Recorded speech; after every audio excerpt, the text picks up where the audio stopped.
Welcome guys in another video of Nuhi's biology classes. Today I am going to start process of oogenesis. Process of oogenesis. It is a process by which ovum will formed. Ovum will formed और eggs will formed. oogenesis एक ऐसा process है जिसके द्वारा eggs बनते हैं female body में. कहाँ पर बनते हैं बेटा? फीमेल बॉडी में बनते हैं. कल हमने आपको स्पर्मेटोजेनेसिस पढ़ाया है. स्पर्मेटोजेनेसिस पढ़ाया है ना कल, पूरा का पूरा प्रोसेस. तो आपने स्पर्मेटोजेनेसिस में क्या पढ़ा था? स्पर्मेटोजेनेसिस में आपने पढ़ा था कि पूरे प्रोसेस के द्वारा क्या बने. स्पर्मेटोजेनेसिस हम शॉर्ट में लिख रहे हैं. क्या फॉर्म्ड हुए थे बेटा? स्पर्म्स. क्या बने थे? स्पर्म्स. बिल्कुल वैसे ही oogenesis के प्रोसेस में क्या बनेंगे? ओवम बनेंगे, एग्स बनेंगे. क्या बनेंगे? एग्स बनेंगे. स्पर्मेटोजेनेसिस कहाँ हुआ था? मेल बॉडी में. तो oogenesis कहाँ होगा बेटा? फीमेल बॉडी में. स्पर्मेटोजेनेसिस कहाँ देखने को मिला था? टेस्टिस के अंदर. टेस्टिस किसका पार्ट होता है? मेल रिप्रोडक्टिव सिस्टम का. तो आपको oogenesis कहाँ देखने को मिलेगा? oogenesis देखने को मिलेगा मैम ओवरीज में. कहाँ पर देखने को मिलेगा बेटा? ओवरीज में. और ओवरीज कहाँ प्रेजेंट होती है? फीमेल रिप्रोडक्टिव सिस्टम के अंदर. कहाँ पर प्रेजेंट होती है? फीमेल प्रोडक्टिव सिस्टम के अंदर. तो ये पूरा का पूरा प्रोसेस कहाँ होने वाला है? फीमेल बॉडी में. आपको रिलेट तो लेकर चलना है स्पर्मेटोजेनेसिस से इस प्रोसेस को, लेकिन स्पर्मेटोजेनेसिस के जैसा ये प्रोसेस नहीं होता है. oogenesis एंटायरली डिफरेंट होता है. किससे? स्पर्मेटोजेनेसिस से. तो चलिए देख लेते हैं एक बार कैसे होता है, क्या चीज़ होती है, वो सब चीज़ें देख लेते हैं. The process of formation of mature female gamete is called oogenesis. इस प्रोसेस के दौरान क्या बनता है? मैच्योर फीमेल गैमेट बनता है. भाई मैच्योर फीमेल गैमेट को ही तो बेटा एग बोलते हैं. क्या बोलते हैं? एग बोलते हैं. और क्या बोलते हैं बेटा? ओवम बोलते हैं. क्या बोलते हैं? ओवम. और फीमेल गैमेट बोल सकते हैं. क्या बोल सकते हैं? Female gamete. तो लेक्चर जैसे ही स्टार्ट हो रहा है, आप क्या कीजिए, सबसे पहले अपनी एनसीईआरटी ओपन कीजिए बेटा. एनसीईआरटी ओपन कीजिए. हाइलाइटर आप लेकर बैठिए, है ना. हाइलाइटर लेकर बैठिए और अपने पास एक नोटबुक लेकर बैठिए, क्योंकि कुछ चीज़ें ऐसी होती है जो यहाँ पर नहीं होती और वो हमें बतानी पड़ती है. तो वो आपको क्या करनी है? नोट डाउन करनी है. क्लियर? तो आप ये सब चीज़ें लेकर बैठिए. oogenesis which is markedly different from spermatogenesis. Spermatogenesis से क्या होता है? एंटायरली डिफरेंट होता है. कौन? oogenesis. oogenesis is initiated during the embryonic development stage. oogenesis initiate हो जाता है. इनिशिएट का मतलब होता है बेटा शुरू होना. इनिशिएट मीन्स शुरू होना. तो oogenesis इनिशिएट हो जाता है during embryonic development. Embryonic development का मतलब होता है गर्भावस्था. क्या होता है इसका मतलब बेटा? गर्भावस्था. तो ये गर्भ अवस्था से ही शुरू हो जाता है. किसमें? बेबी गर्ल में. किसमें शुरू होगा बेटा? बेबी गर्ल में. तो आपको एक बार हम बता देते हैं कि ये एम्ब्रियोनिक डेवलपमेंट स्टेज क्या होती है. जैसे ही फीमेल की बॉडी में क्या होता है? फर्टिलाइजेशन होता है बेटा. क्या होता है? फर्टिलाइजेशन. एग और स्पर्म क्या करते हैं? मीट करते हैं. तो वहाँ पर क्या होता है? फर्टिलाइजेशन होता है. फर्टिलाइजेशन के बाद बनता है बेटा जाइगोट. क्या बनता है? जाइगोट. जाइगोट के बाद बनता है बेटा मोरूला. कौन सी स्टेज बनती है? मोरूला. मोरूला के बाद बनता है बेटा ब्लास्टोसिस्ट. क्या बनता है? ब्लास्टोसिस्ट. ठीक है. और इसके बाद बनता है गैस्ट्रूला. गैस्ट्रूला के बाद एक एम्ब्रियो बन जाती है. क्या बन जाती है? एम्ब्रियो. तो जो एम्ब्रियो होती है बेटा, वो एम्ब्रियो इस प्रेगनेंसी के स्टार्टिंग डे से 3 मंथ तक, यानी डे फर्स्ट से 3 मंथ तक ये जो टाइम पीरियड है और इसमें जो भी बेबी है उस बेबी को हम बोलेंगे एम्ब्रियो। क्या बोलेंगे? एम्ब्रियो। एम्ब्रियो 3 मंथ्स के बाद बॉडी डेवलप होने लगेगी और डेवलप होने पर ये किस में चेंज हो जाएगी बेटा? फीटस में। फीटस, उसको हम कहेंगे फीटस। क्या कहेंगे? फीटस। तो एम्ब्रियोनिक डेवलपमेंट में ही क्या स्टार्ट हो जाएगा? oogenesis स्टार्ट हो जाएगा। क्या हो जाता है? oogenesis स्टार्ट होता है। यानी जब तक बेबी गर्ल जन्म भी नहीं लेती अपनी मदर बॉडी से, और तभी से वहाँ क्या स्टार्ट हो जाती है? oogenesis स्टार्ट हो जाती है। तो कोई भी बच्चा कंफ्यूज नहीं होगा, oogenesis एम्ब्रियोनिक डेवलपमेंट में इनिशिएट होती है, जबकि spermatogenesis after प्यूबरिटी। After प्यूबरिटी। After प्यूबरिटी।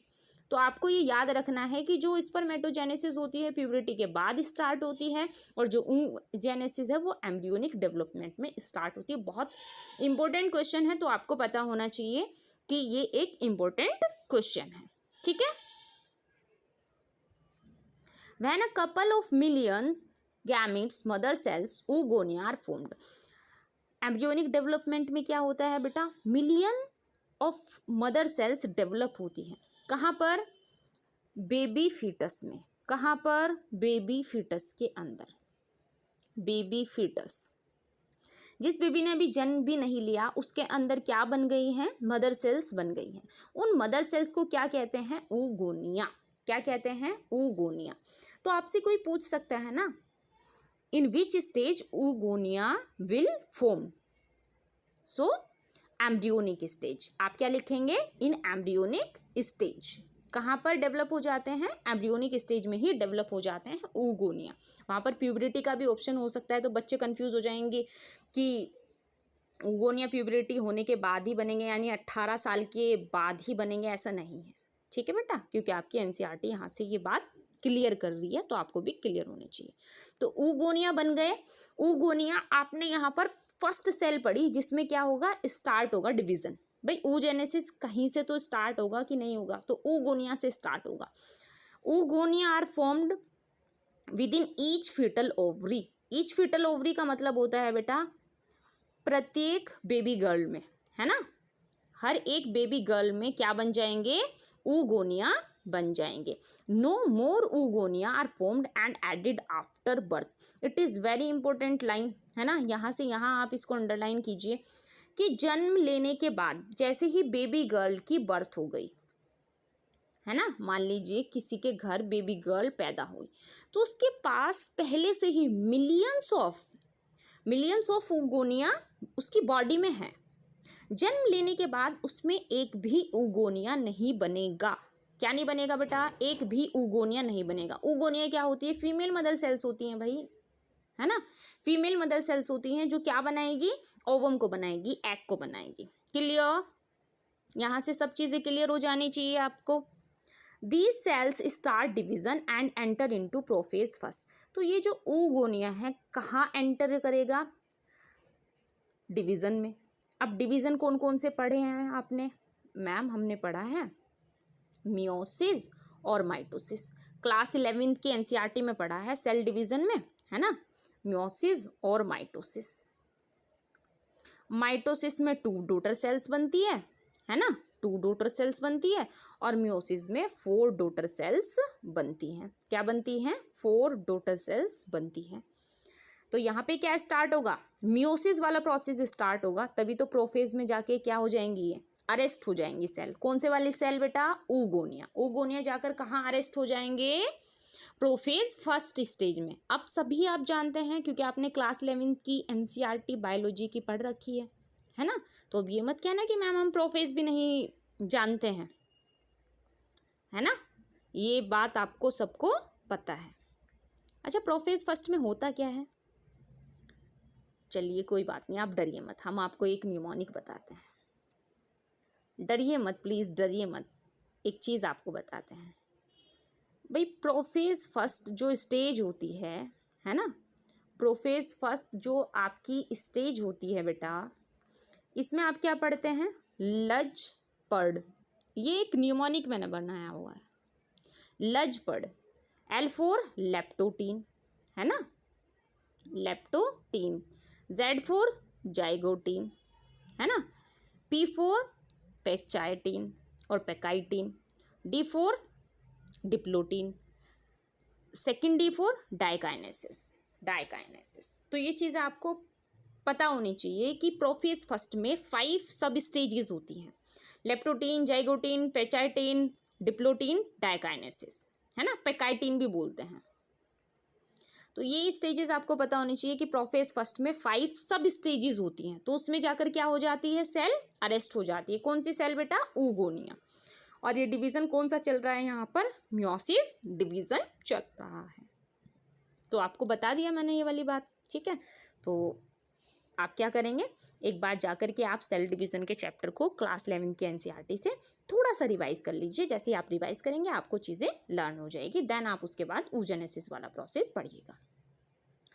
Prophase में जाकर क्या हो जाएंगे, prophase first of the meiotic division and get temporarily arrested. Temporarily का मतलब होता है हमेशा के लिए अरेस्ट नहीं हो जाएंगी, हमेशा के लिए प्रोफेज फर्स्ट में नहीं रहेंगी, कुछ समय के लिए, यानी कुछ महीनों के लिए, कुछ साल के लिए क्या हो जाएंगी, इसमें जाकर के पड़ी रहेंगी सेल, इसी प्रोसेस में रहेंगी, इस प्रोसेस से बाहर नहीं आएगी, इसलिए यहाँ पर टेम्परेरी कहा गया है। लेकिन कुछ समय बाद होने के बाद ये इस प्रोसेस से बाहर निकल जाएंगी, कोल्ड प्राइमरी oocyte।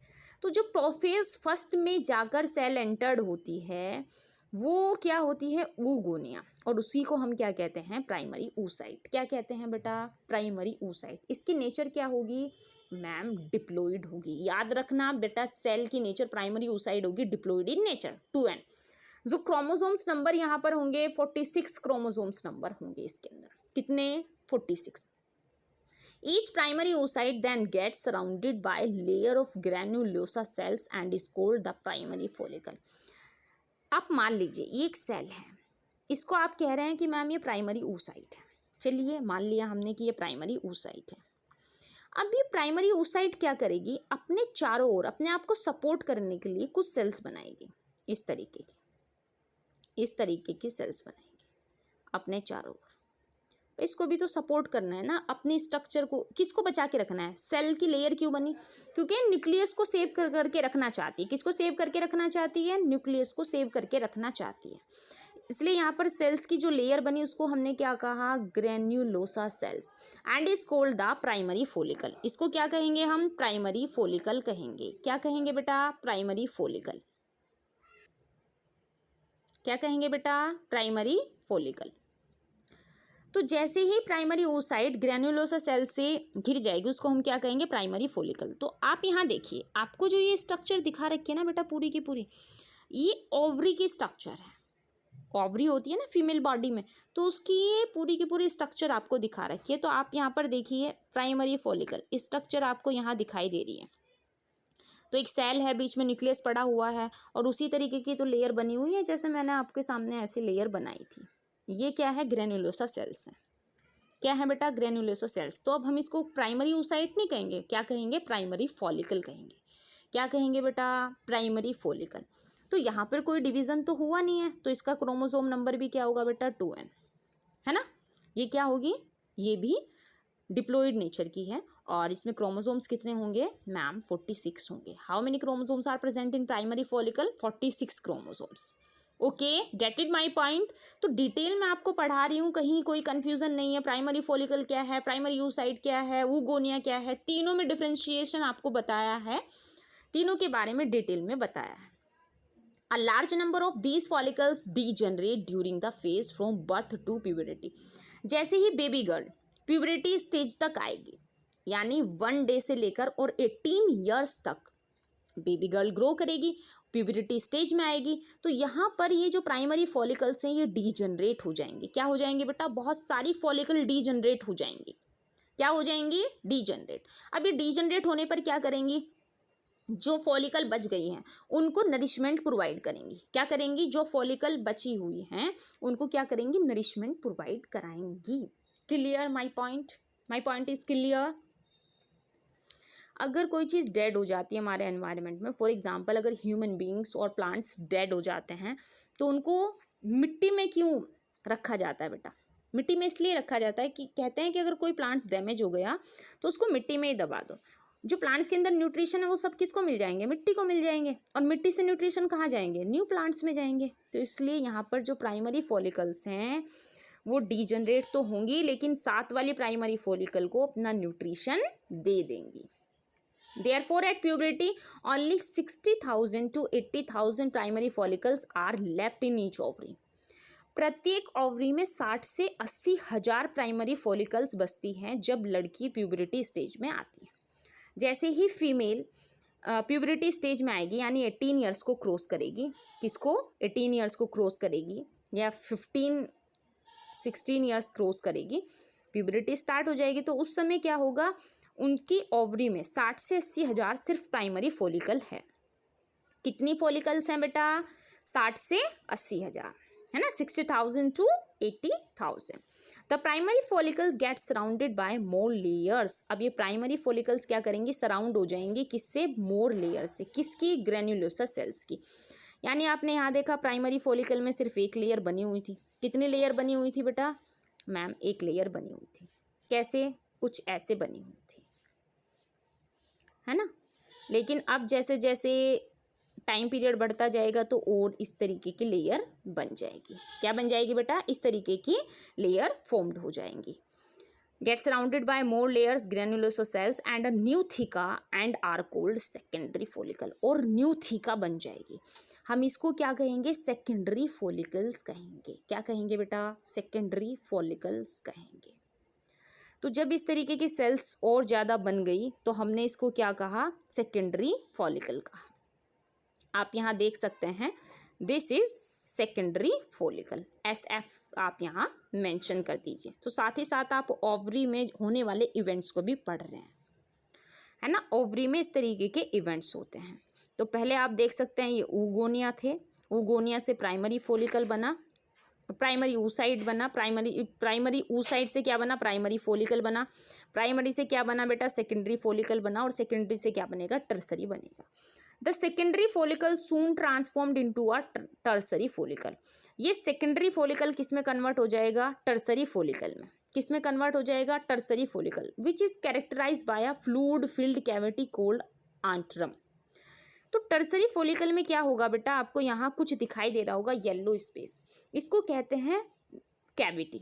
इस कैविटी में क्या होता है, फ्लूइड भरा होता है। क्या भरा होता है बेटा, फ्लूइड भरा होता है, और इसी कैविटी को हम कहते हैं antrum. The theca layer is organised into an inner theca internal and outer theca external. Internal जो थीका लेयर होती है उसको हम इंटरना कहते हैं, और जो आउटर होती है उसको हम एक्सटर्ना कहते हैं। आउटर थीका को क्या कहते हैं बेटा, एक्सटर्ना। तो ये आपको पता होना चाहिए, इनर थीका को इंटरना, आउटर थीका को एक्सटर्ना कहते हैं। It is important to draw your attention that it is at this stage that the primary oocyte within the tertiary follicle grows in size and completes its first meiotic division। यानी अब तक हमने आंट्रम तक पढ़ा और हमने टर्सरी फॉलिकल पढ़े। Tertiary follicle में अभी तक सिर्फ फर्स्ट मियोटिक डिवीजन हुआ है। कौन सा डिवीजन चल रहा है बेटा, कौन सा डिवीजन चल रहा है मैम, फर्स्ट मियोटिक डिवीजन चल रहा है। It is an unequal division, unequal division है ना, अनइक्वल डिवीजन है, resulting in the formation of a large haploid secondary oocyte। अब क्या बनेगी, इस मियोटिक डिवीजन होने के बाद सेकेंडरी oocyte बनेगी। क्या बनेगी बेटा, secondary oocyte and a tiny first polar body. और क्या बनेगी, फर्स्ट पोलर बॉडी बनेगी। क्या बनेगी बेटा, सेकेंडरी oocyte बनेगी और फर्स्ट पोलर बॉडी बनेगी। तो स्पर्मेटोजेनेसिस में तो आपने कहीं नहीं देखा था कि ये फर्स्ट पोलर बॉडी किसको कहते हैं। फर्स्ट पोलर बॉडी एक्चुअल में सेल ही होती है। तो यहाँ पर क्या बनेगी बेटा, फर्स्ट पोलर बॉडी बनेगी। आपने क्या देखा अभी तक, oogonia किस में कन्वर्ट हुआ, प्राइमरी oocyte में। प्राइमरी oocyte ने क्या बनाया, प्राइमरी फॉलिकल। प्राइमरी फॉलिकल ने क्या बनाया बेटा, प्राइमरी फॉलिकल ने मैम सेकेंडरी फॉलिकल बनाया। सेकेंडरी फॉलिकल ने क्या बनाया बेटा, टर्सरी फॉलिकल। मैम इसने टर्सरी फॉलिकल बनाया। अब ये टर्सरी फॉलिकल ही क्या बनाएगी, ग्राफियन फॉलिकल बनाएगी। क्या बनाएगी, ग्राफियन फॉलिकल। ग्राफियन फॉलिकल में क्या होगा, लार्ज कैविटी बन जाएगी, यानी आंट्रम की जो शेप है वो बड़ी हो जाएगी, फॉलिकल की शेप भी बड़ी हो जाएगी और ज़्यादा ग्रेन्युलोसा लेयर बन जाएंगी चारों तरफ। और ग्रेफियन फॉलिकल क्या करेगी, ग्रेफियन फॉलिकल ही रिलीज करती है ओवम को। किसको रिलीज करती है बेटा, ओवम यानी एग। 1 मंथ में ओवरी 1 एग रिलीज करती है बेटा, ठीक है, बात समझ आई। अब ये जो रेस्ट पार्ट बच गया ये क्या बनाएगा, कॉर्पस ल्यूटियम। क्या बनाएगा, कॉर्पस ल्यूटियम। और फिर क्या हो जाएगा, इसके अंदर रिग्रेशन हो जाएगा यानी साइज रिड्यूस हो जाएगा। और ये भी क्या करेगा, ये भी नरिशमेंट में हेल्प करेगा। किसकी, किसकी नरिशमेंट में हेल्प करेगा, फॉलिकल की। किसकी नरिशमेंट में हेल्प करेगा बेटा, फॉलिकल की, क्योंकि इसके अंदर जो भी साइटोप्लाज्म है वो कहाँ मिल जाएगा, ओवरी के फ्लूइड में मिल जाएगा। और उस फ्लूइड में क्या थे, न्यूट्रिशन, और ये न्यूट्रिशन किसको मिलेगा बेटा, फॉलिकल को मिलेगा। तो ये आपकी पूरी ओवरी की स्ट्रक्चर है। यहाँ पर आपको ब्लड सेल्स भी दिखाई दे रही हैं, आर्टरीज दिखाई दे रही हैं आपको यहाँ पर, है ना, आर्टरीज दिखाई दे रहे हैं ना, कुछ वेन्स दिखाई दे रही है जिसमें ब्लू ब्लड है यानी इम्प्योर ब्लड है। यहाँ पर क्या दिखाई दे रहा है आपको, रेड ब्लड यानी प्योर ब्लड, ऑक्सीजनेटेड ब्लड, ये डीऑक्सीजनेटेड ब्लड है। Gate it my point. यहाँ पर आपको ओवरी की पूरी शेप दिखाई दे रही है, जो इस तरीके की ये पूरी की पूरी क्या है बेटा, ओवरी की स्ट्रक्चर है। तो ओवरी में होने वाले सभी इवेंट्स आपने देख लिए कि oogenesis प्रोसेस के दौरान हमारी ओवरी में क्या क्या चेंजेस होते हैं वो सब आपको यहाँ पर बताए गए हैं इन डिटेल। तो यहाँ से आप समझ सकते हैं कि कैसे एक एग फॉर्म्ड हुआ है, क्या क्या इवेंट्स हुए हैं ओवरी में, ठीक है, बात समझ आई। और फेलोपियन ट्यूब्स के यहाँ पर क्या होती हैं, फिम्बरी होती है, राइट। तो ये क्या करती हैं, एग को कैप्चर्ड कर लेती हैं, ठीक है। अभी देख लेते हैं आगे आपको क्या, the secondary oocyte retains bulk of the nutrient rich cytoplasm of the primary oocyte। Secondary oocyte क्या करती है, बहुत ही रिच उसमें साइटोप्लाज्म होता है और सेल्स की लेयर होती हैं, इसी को बोलते हैं बक, यानी गदगदी स्ट्रक्चर बन जाती है of the primary oocyte। Can you think of any advantage for this, क्या आप सोच सकते हैं कि इसकी एडवांटेज क्या है। सेकेंडरी oocyte में जो न्यूट्रिएंट रिच साइटोप्लाज्म होता है उसकी जो इम्पोर्टेंस है वो इम्पोर्टेंस क्या है बेटा, इम्पोर्टेंस क्योंकि सेकेंडरी oocyte के अंदर ही तो एग है बेटा।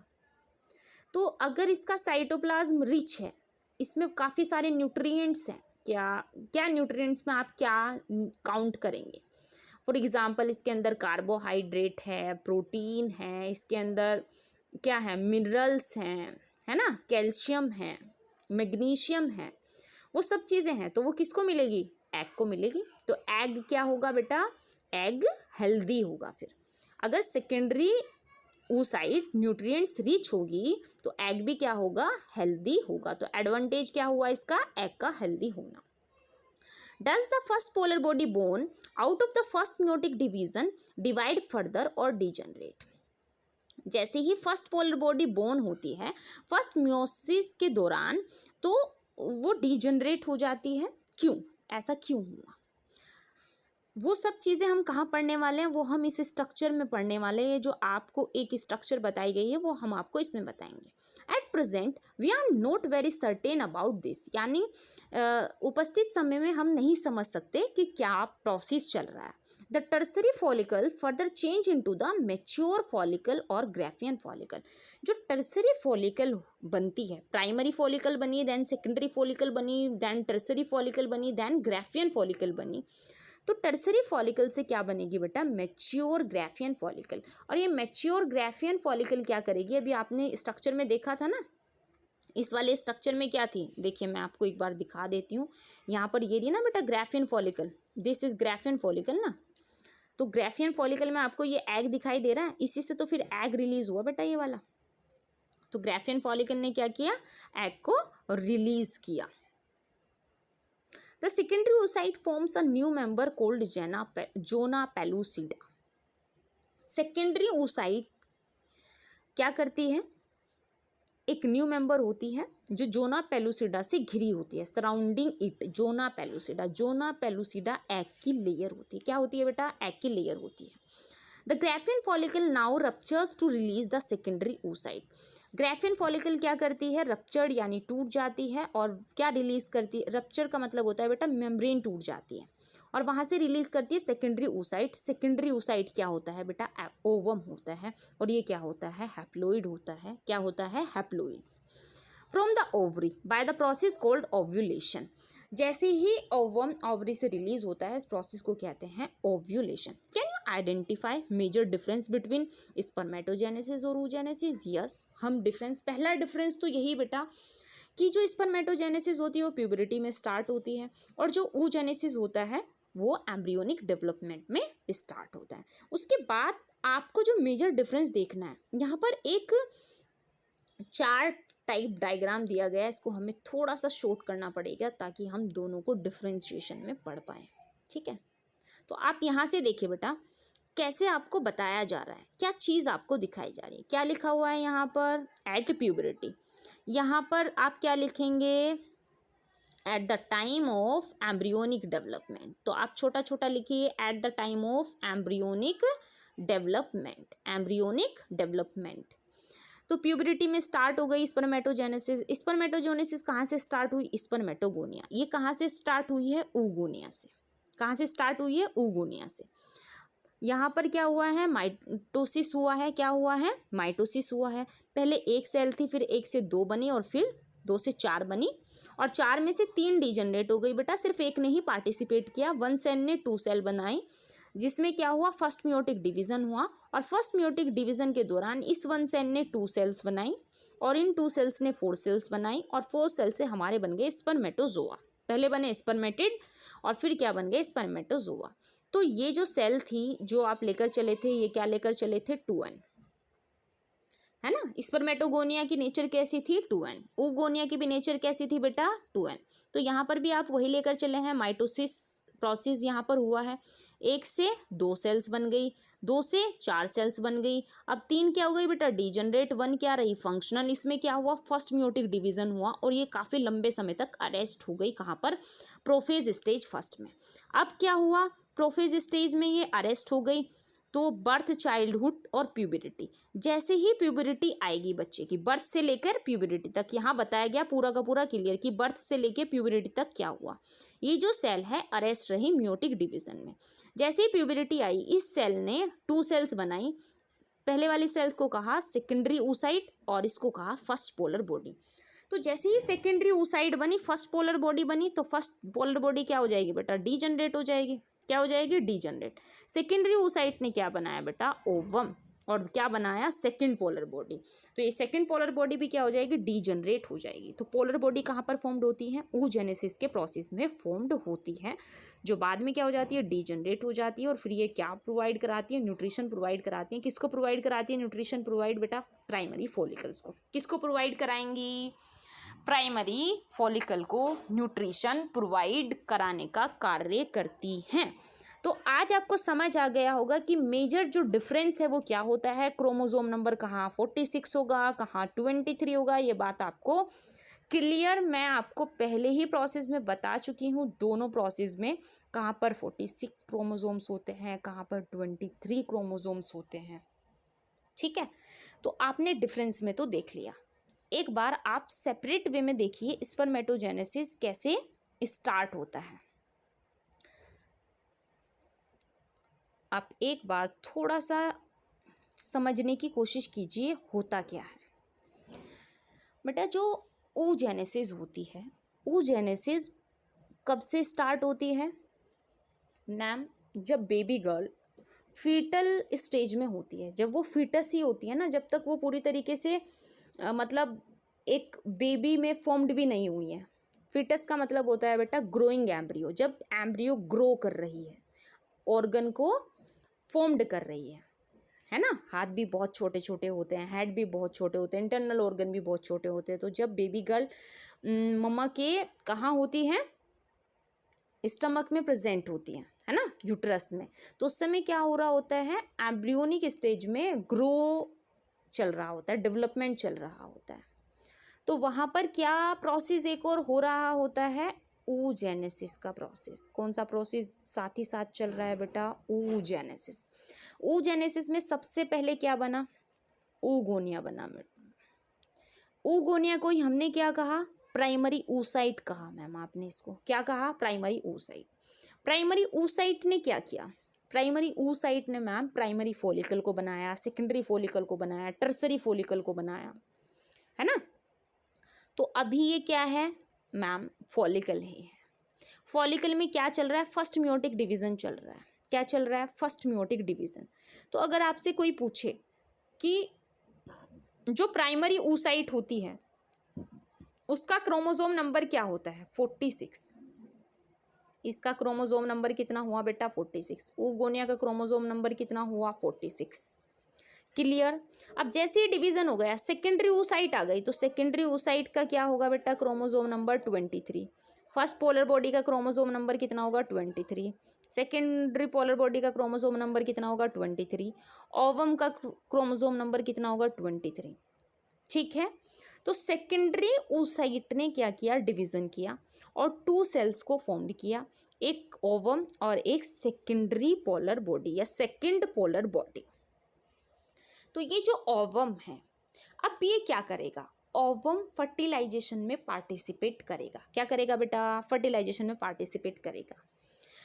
एक और चीज़ आप समझिए साथ ही साथ, यहाँ पर ओवरी में जब ये इतनी सब स्टेजेस चल रही हैं, है ना, तो इतनी सब स्टेजेस होने में बेटा यहीं तो मेंस्ट्रुअल साइकिल आएगी ना। जैसे ओव्यूलेशन हुआ, राइट, कॉर्पस ल्यूटियम बना, प्राइमरी फॉलिकल बनी, तो मेंस्ट्रुअल साइकिल भी तो यहीं आएगी ना, मंथली चेंजेस जिसको बोलते हैं, राइट। तो मेंस्ट्रुअल साइकिल यहाँ पर आपको दे रखी है, राइट। आप देख सकते हैं यहाँ पर मेंस्ट्रुअल साइकिल पूरी की पूरी। और मेंस्ट्रुअल साइकिल में क्योंकि जो ये oogenesis प्रोसेस हुआ है विदाउट हार्मोन तो नहीं हो गया, काफ़ी सारे हार्मोन की ज़रूरत यहाँ पर पड़ी होगी, राइट। तो वो जो काफ़ी सारे हार्मोन की ज़रूरत रही होगी वो कैसे और कब कैसे हुआ वो सब तो हमें यहीं पढ़ने से पता लगेगा ना। तो आपको क्या कहा जा रहा है यहाँ से देखिए, मेंस्ट्रुअल साइकिल प्रोसेस स्टार्ट हो गया, ये oogenesis का ही पार्ट होता है बेटा। क्या होता है? oogenesis का ही पार्ट होता है। देखिए कैसे पार्ट होता है। The reproductive cycle in the female primates. अच्छा, ये प्राइमेट्स क्यों लिखा हुआ है बेटा? जो हमारी क्लास है वो होती है मैमेलिया। क्लास क्या होती है? मैमेलिया। जो हमारा ऑर्डर होता है वो होता है प्राइमेटा। कौन सा ऑर्डर होता है? प्राइमेटा। ठीक है, क्लास होती है मैमेलिया, ऑर्डर होता है प्राइमेटा। और जो हमारा फाइलम होता है वो होता है बेटा कोर्डेटा। क्या होता है? कोर्डेटा। कोर्डेटा मतलब कोड मतलब बोन्स, बोन्स का प्रेजेंट होना। बैकबोन हमारे अंदर होती है, बोन्स होती है, तो ये फाइलम कोर्डेटा के फीचर्स होते हैं। तो ये भी बात आपको पता होनी चाहिए कि प्राइमेट्स क्यों लिखा हुआ है। प्राइमेट्स इसलिए लिखा हुआ है क्योंकि हमारा ऑर्डर क्या है? प्राइमेटा है, राइट। तो क्योंकि ह्यूमन फीमेल की बात चल रही है, अगर ह्यूमन फीमेल की बात चल रही है तो यहाँ पर इसलिए ऑर्डर प्राइमेटा के बारे में प्राइमेट्स वर्ड लिखा हुआ है। The reproductive cycle in the female primates. अभी फीमेल प्राइमेट्स क्या होते हैं? Like monkeys, apps and human beings. यानी कुछ एनिमल्स भी होते हैं जिनके अंदर मेंस्ट्रुअल साइकिल होती है, मंकीज में, एप्स में, ठीक है। Is called menstrual cycle. Reproductive cycle जो फीमेल प्राइमेट्स में होती है उसको मेंस्ट्रुअल साइकिल कहते हैं। The first menstruation begins at puberty. First menstruation जो स्टार्ट होता है वो प्यूबरिटी के टाइम से होता है। प्यूबरिटी गर्ल्स में मानी जाती है, पहले तो मानी जाती थी बेटा 18, लेकिन अब तो ये जो टाइम पीरियड है ना, ये टाइम पीरियड रिड्यूस हो गया है क्योंकि हमारा जो क्लाइमेट है वो काफ़ी हॉट हो गया है। वेदर क्या हो गया? काफ़ी हॉट हो गया और टेम्परेचर रेज हो गया। और जैसे ही जैसे टेम्परेचर रेज होता है तो जो प्राइमरी oocyte है या फॉलिकल है वो जल्दी ही मैच्योर हो जाती है, हाई टेम्परेचर पर जल्दी मैच्योर हो जाती है। तो इसलिए अर्ली एज में ही मेंस्ट्रुअल साइकिल स्टार्ट हो जाती है। इसका टाइम पीरियड रहता है आपका 11 to 18, 11 to 18 ईयर्स। तो 11 ईयर्स से लेकर 18 साल तक मेंस्ट्रुअल साइकिल क्या हो सकती है? स्टार्ट हो सकती है। डिपेंड करता है बॉडी की फिजियोलॉजी में। किसी में 11 ईयर्स में स्टार्ट हो सकती है तो किसी में 15 to 16 ईयर्स में स्टार्ट हो सकती है, राइट। तो जैसे स्टार्ट हो जाती है उसको बोलते हैं बेटा मेनार्ज। फर्स्ट मेंस्ट्रुअल साइकिल जैसे स्टार्ट हुई बॉडी में उसको बोलेंगे मेनार्ज। अच्छा, बहुत सारे क्वेश्चंस हैं जो पूछे जाते हैं PYQs जिनको हम बोलते हैं बोर्ड के। तो ये जो मेनार्च वर्ड है ना, ये आपके फिजिकल एजुकेशन के पेपर में भी पूछा गया है, क्योंकि मेंस्ट्रुअल साइकिल आपके फिजिकल एजुकेशन में भी है, राइट। वहाँ पर आप योगा पढ़ते हैं, काफ़ी सारी चीज़ें आप वहाँ पर पढ़ते हैं, क्योंकि एथलीट्स की बॉडी की जो बहुत सारे फीचर्स होते हैं जो आपको फिजिकल एजुकेशन वाले सब्जेक्ट्स में पढ़ाए जाते हैं, तो मेंस्ट्रुअल साइकिल वहाँ के लिए भी एक इम्पॉर्टेंट टॉपिक रहता है आपके लिए, ठीक है। तो आपको इन डिटेल पढ़ना है। जैसे ही फर्स्ट मेंस्ट्रुअल साइकिल बिगिन होगी उसको क्या बोलेंगे? menarche. In human females, menstruation is repeated at an average interval of about 28 to 29 days. Menstrual cycle female body में repeat होती है 28 से 29 दिन में, and the cycle of events is starting from one menstruation till the next one is called the menstrual cycle. और यही events 1 month से पहले 1 month में स्टार्ट हुआ, फिर टाइम जैसे ही पूरा हो फिर नेक्स्ट मंथ यही इवेंट्स क्या होंगे? रिपीट होंगे। इसी को क्या कहेंगे हम? Menstrual cycle. यानी एक ही चक्र बार बार मंथली चले जा रहा है, इसलिए नाम क्या दिया गया? Cycle. One ovum is released is called ovulation. क्योंकि ओवम रिलीज्ड होता है, ओव्यूलेशन होता है ओवरी में, इसीलिए इसको क्या कहते हैं? मेंस्ट्रुअल साइकिल कहते हैं। ड्यूरिंग द मिडल यानी मेंस्ट्रुअल साइकिल के मिडिल में क्या रिलीज होगा? एग रिलीज होगा। क्या होगा बेटा? एग रिलीज हो जाएगा। और जब एग रिलीज हो जाएगा तो देखिए क्या होता है। पहले आप थोड़ा सा पढ़ लीजिए, उसके बाद हम आपको ये डायग्राम पढ़ा देंगे। बेटा हमेशा यहाँ से क्वेश्चन पूछे जाते हैं, बहुत ज़्यादा इंपॉर्टेंट है मेंस्ट्रुअल साइकिल, इसलिए थोड़ा डिटेल में पढ़ना। ऑफ ईच मेंस्ट्रुअल साइकिल यानी मेंस्ट्रुअल साइकिल के मिडल में ओवम क्या होता है बेटा? रिलीज होता है। ये बात आपको बताई गई है। The major events of the menstrual cycles are shown in figure. तो मेजर इवेंट्स जो बताए गए हैं वो यहाँ पर बताए गए हैं। The cycle starts with the menstrual cycles when menstrual flow occurs and it last 3 to 5 days। यानी फीमेल बॉडी में जो मेंस्ट्रुअल साइकिल है, जो नॉर्मल टाइम पीरियड है, वो 3 से 5 दिन का होता है। 3 से 5 दिन मेंस्ट्रुअल साइकिल फीमेल बॉडी में चलेगी। The menstrual cycle results due to breakdown of endometrial lining of the uterus. जैसे फीमेल बॉडी में यूट्रस प्रेजेंट होता है, तो यूट्रस में आपने देखा है एंडोमेट्रियम की कुछ ऐसी लेयर होती हैं, तो ये क्या हो जाती हैं? रप्चर्ड हो जाती हैं, और रप्चर्ड होने पर क्या होती है बेटा? ब्लीडिंग होती है। इसको क्या बोलते हैं? मेंस्ट्रुअल साइकिल बोलते हैं, राइट। तो ये एक फिजियोलॉजिकल प्रोसेस है जो काफ़ी सारे हार्मोन के थ्रू क्या किया जाता है? स्टिमुलेट किया जाता है, रेगुलेट किया जाता है। क्लियर। तो जैसे ही लाइनिंग की ब्रेकडाउन होती है, क्या हो जाता है? ब्लीडिंग स्टार्ट हो जाती है, जिसको हम क्या बोलते हैं? मेंस्ट्रुअल साइकिल बोलते हैं। Clear.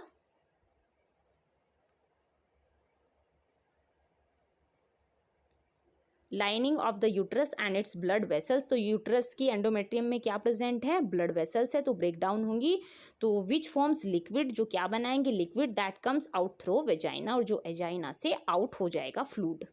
Menstrual only occurs if the released ovum is not fertilised. Menstrual cycle तब होगी जब ओवम रिलीज्ड हो जाता है। कहाँ से? ओवरी से। तो मेंस्ट्रुअल साइकिल क्या हो जाती है बेटा? स्टार्ट हो जाती है।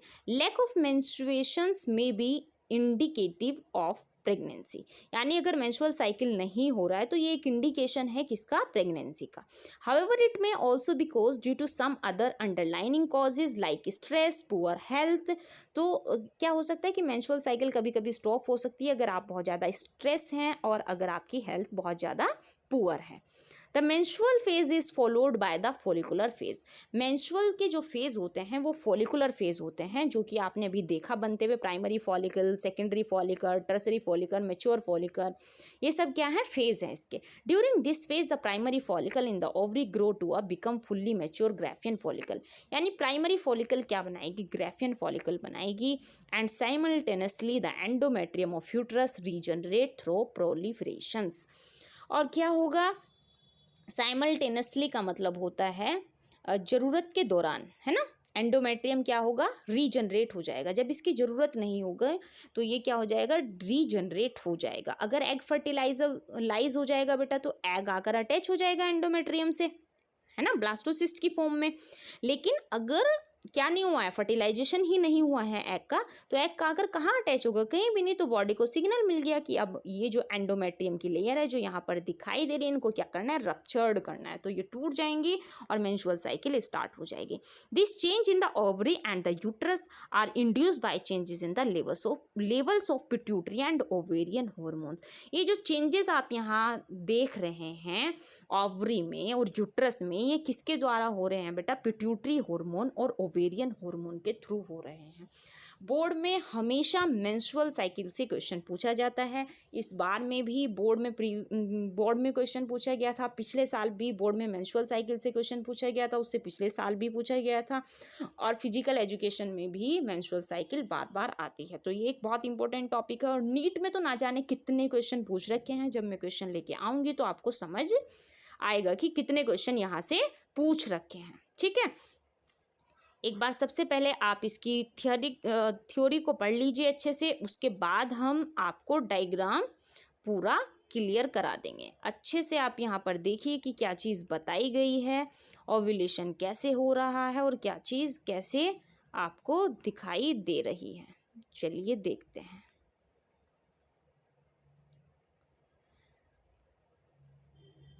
तो यहाँ पर क्या है बेटा, गोनेडोट्रोपिन हॉर्मोन्स होता है। क्या होता है, गोनेडोट्रोपिन हार्मोन होता है। और गोनेडोट्रोपिन हार्मोन क्या करता है,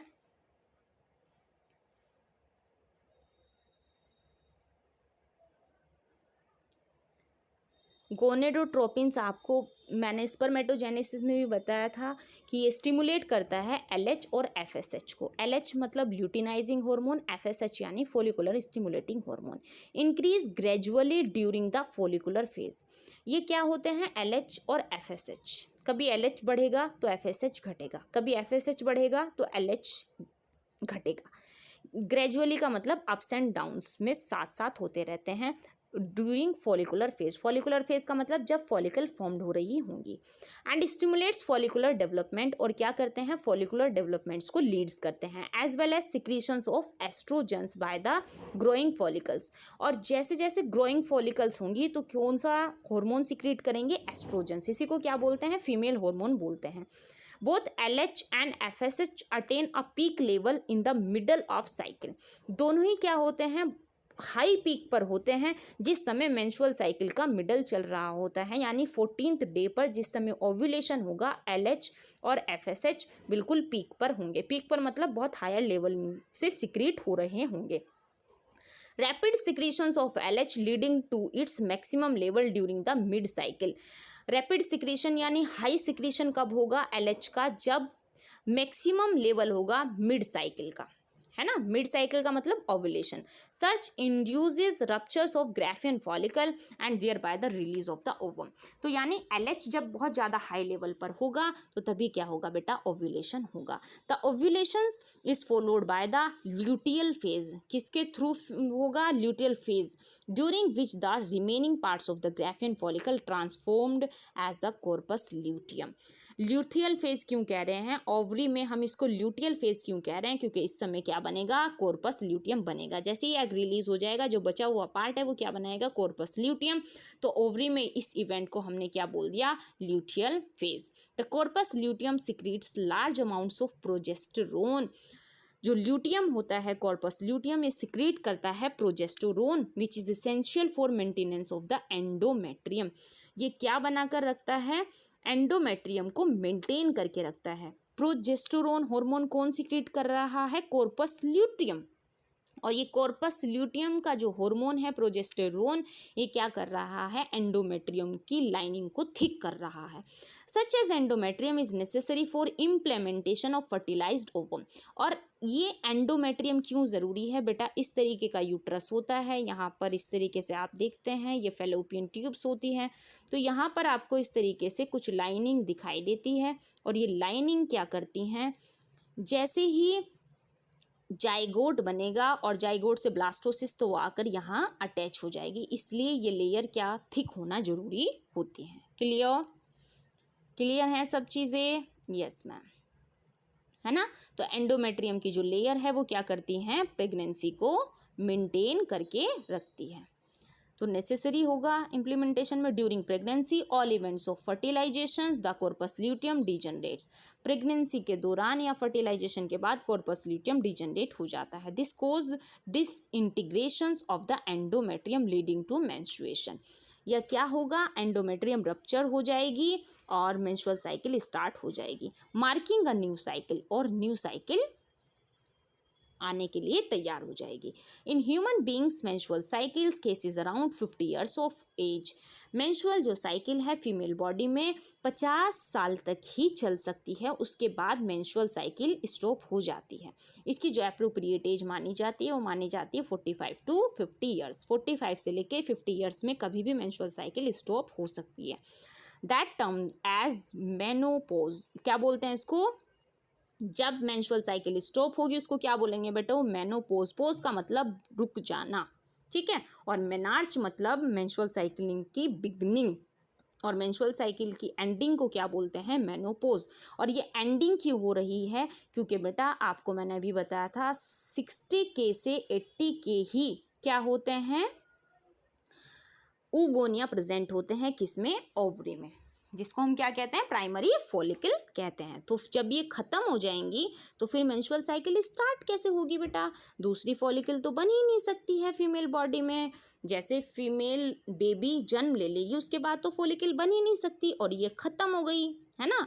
एक ओवम पर मंथ रिलीज हो रहा है, तो अगर पर मंथ रिलीज हो रहा है तो खत्म हो जाएगी ना 50 ईयर्स की एज में, तो ये तो फिर क्या हो जाएगा, मेनोपॉज हो जाएगा। Cyclic menstruation is an indicator of normal reproduction phase. अगर मेंस्ट्रुअल साइकिल हो रही है तो यानी एक नॉर्मल रिप्रोडक्शन फेज चल रहा है। And extends between menarche and menopause, right. तो मेन्यूपोज और मेनार्च एक हेल्दी रिप्रोडक्शन फेज के क्या हैं, पार्ट्स हैं। Gate it my point, clear, इतनी बात क्लियर हो गई।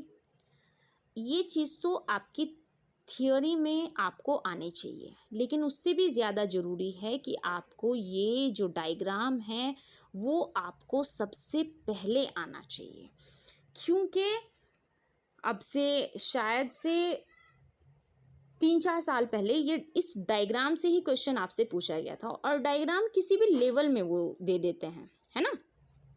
तो आपको पता होना चाहिए इन डिटेल। सबसे पहले आप देख लीजिए what is this, this is a uterus events. यहाँ पर क्या हो रहे हैं बेटा, uterus events clearly marked here, right. These are ovarian events या ओवेरियन हार्मोन लेवल्स। आप ये ओवेरियन हार्मोन्स हैं और यहाँ पर हैं ओवेरियन इवेंट्स, ओवेरियन इवेंट्स।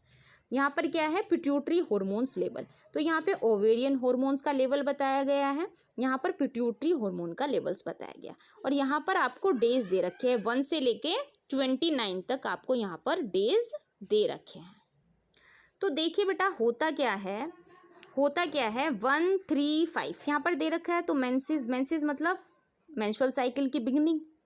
जैसे ही मेंस्ट्रुअल साइकिल की बिगनिंग होगी तो यहाँ 5 से और 7 डेज में आप देख सकते हैं कि जो प्रोजेस्टेरोन का लेवल है, प्रोजेस्टेरोन कौन सिक्रेट करता है, कॉर्पस ल्यूटियम। एस्ट्रोजन कौन सिक्रेट करता है, ग्राफियन फॉलिकल, ठीक है। तो एस्ट्रोजन का लेवल तो हाई है, राइट, हाई है ना, और प्रोजेस्टेरोन का लेवल लो है। कब तक, 1 से 14 डेज, 1 से 14 डेज। किसका लेवल हाई है, एस्ट्रोजन का। किसका लेवल कम है, प्रोजेस्टेरोन का। इतनी बात आपको क्लियरली पता होना चाहिए कि 1 से 14 तक जो ओवेरियन हार्मोन है, एस्ट्रोजन का लेवल हाई होता है, प्रोजेस्टेरोन का लेवल कम होता है। उसके बाद देखिए 15 के बाद 29 पे जो लेवल बढ़ता है वो लेवल बढ़ता है बेटा प्रोजेस्टेरोन का, और किसका डिक्रीज होता है, एस्ट्रोजन का। क्लियर, ये बात क्लियर हो गई आपको। दूसरी बात आप ये भी देखिए कि मेंस्ट्रुएशन 1 से 3 पीरियड को 3 डेज को क्या कहेंगे, मेंस्ट्रुएशन। फिर जो 5 डेज के बाद 14 डेज तक रहेगा उसको क्या कहेंगे, फॉलिकुलर फेज, यानी यहाँ पर फॉलिकल बनी, ये जो बनी फॉलिकल। तो ये ओवेरियन इवेंट्स की बात हो रही है भाई। ओवरी में इस इवेंट्स को हम क्या कह रहे हैं, फॉलिकुलर इवेंट्स। इस इवेंट को क्या कह रहे हैं, मेंस्ट्रुएशन। यहाँ पर क्या कह रहे हैं, ल्यूटियल फेज, क्योंकि कॉर्पस ल्यूटियम बन गया ना। इसको क्या कहेंगे, नेक्स्ट बिगिनिंग ऑफ साइकिल। कहाँ हो रही है, ओवरी में हो रही है। इतनी चीज़ें क्लियर हो गई, लर्न होनी चाहिए चीज़ें, क्लियर। उसके बाद आप देखिए बेटा कि जो FSH है, फॉलिकुलर स्टिमुलेटिंग हार्मोन, कहाँ ज़्यादा रहेगा? 1 से 3 डेज पर। 1 से 3 डेज पर फॉलिकुलर स्टिमुलेटिंग हार्मोन ज़्यादा रहेगा और ल्यूटिनाइजिंग हार्मोन कम रहेगा। लेकिन ल्यूटिनाइजिंग हार्मोन का लेवल कब हाई रहेगा? कौन से डेज पर हाई रहेगा? Up to 10 days, up to 10 days till 14 days, यहाँ तक हाई रहेगा। किसका? ल्यूटिनाइजिंग हार्मोन का। और ल्यूटिनाइजिंग हार्मोन का लेवल कब रहेगा? 27 से 18 डेज, 27 से 28 डेज तक यहाँ पर लेवल डिक्रीज रहेगा। तो ये सब हार्मोन लेवल आपको इन डिटेल पढ़ने हैं। ओके बेटा, तो मेंस्ट्रुअल साइकिल आपको डिटेल में पढ़ना है और oogenesis आपको डिटेल में पढ़ना है।